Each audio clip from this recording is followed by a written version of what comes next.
The trap we set for ourselves. Sometimes the trap we fall into is the one we build ourselves, not fate, not some outside conspiracy. Freud believed many of our actions are driven by the hidden parts of our minds, desires are hard to control, and that suddenly surface in certain moments. Imagine a life you built with your own effort, a good job, and a bright future, and then, in a single moment, all of it destroyed by one small mistake. This is the story of Anthony Heer, the veteran officer in San Diego. He crossed paths with a woman who tempted him. That moment cost him everything. This isn't just about lies and deception. It shows how one wrong decision can lead to massive consequences. Don't say that right now. The Stoics said, our real power lies in how we respond to events, not in controlling the events themselves. And this story is a clash of those two views, told through a real-life case. The night of August 14th. Busy streets in San Diego. Officer Anthony Heer and his team responded to a reported theft at a store. Two suspects were arrested, a man and a woman. The woman, whose name was not disclosed, would play a major role in changing Heer's life. I can't come out of introduction. Listen to him. I can't come out of the... Put your hands behind your back. Hand up. My name is Israel, boy. How you doing? Man, a little scared, what the fuck? We'll explain everything to you, man. I know you're gonna explain everything. Just relax, alright? Yeah. She used temptation and manipulation to try to escape, and her tactic worked. But then something unexpected changed everything. Once her arrest warrant was confirmed, Heer had a clear task: transport her to the police station. But as soon as that trip began, something unexpected called his integrity into question.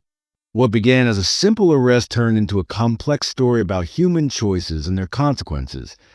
As the car started moving, the woman shamelessly made a bold, forbidden offer, using subtle influence. Yeah,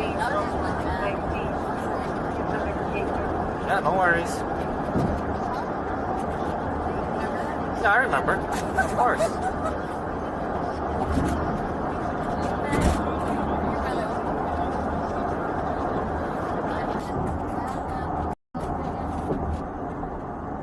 Don't say that right now.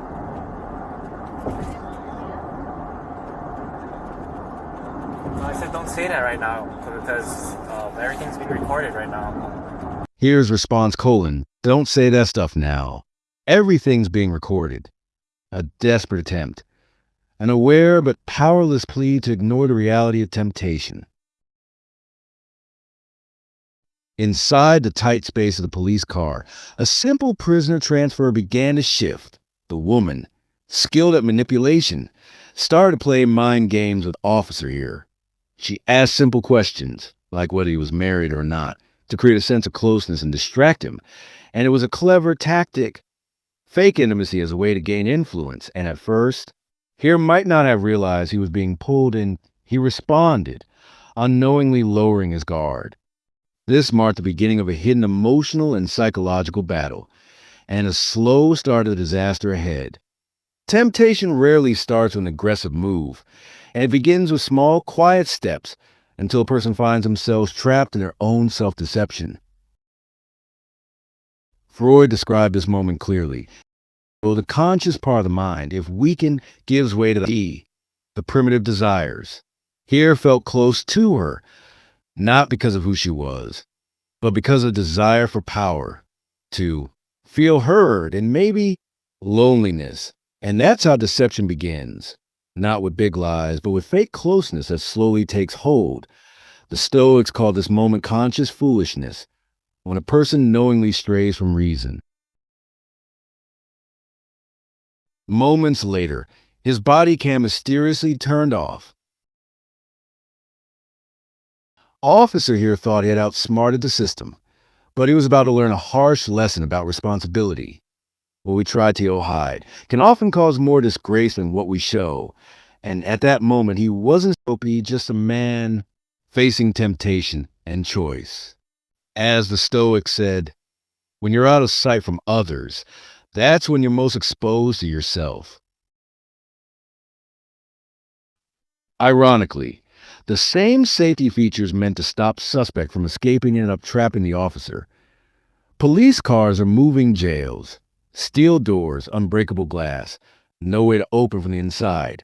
Heer found himself caught, trapped by his own poor choice. Embarrassed, he called for help from colleagues to unlock the door.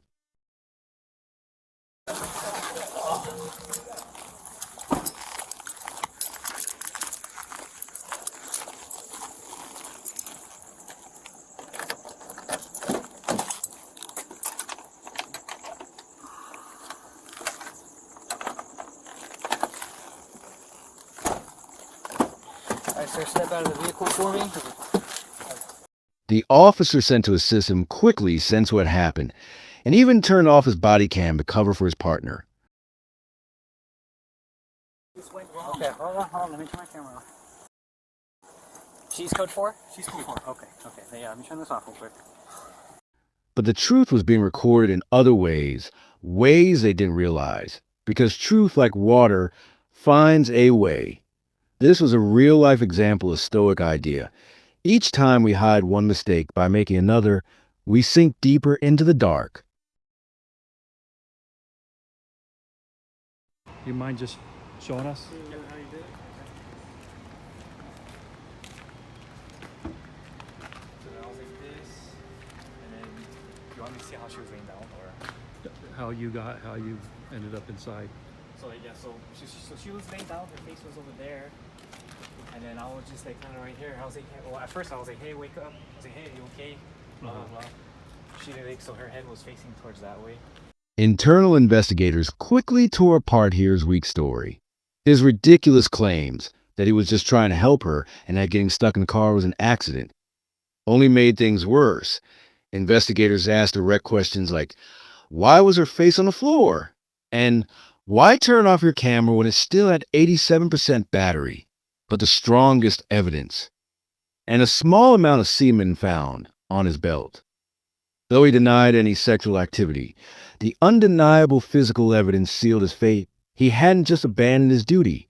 He had entered into a completely illegal relationship with a suspect. Anthony Heer later resigned from the police department. He wasn't a victim of the woman or the system or job pressure. He was a victim of himself. When no one's watching, can we still see ourselves?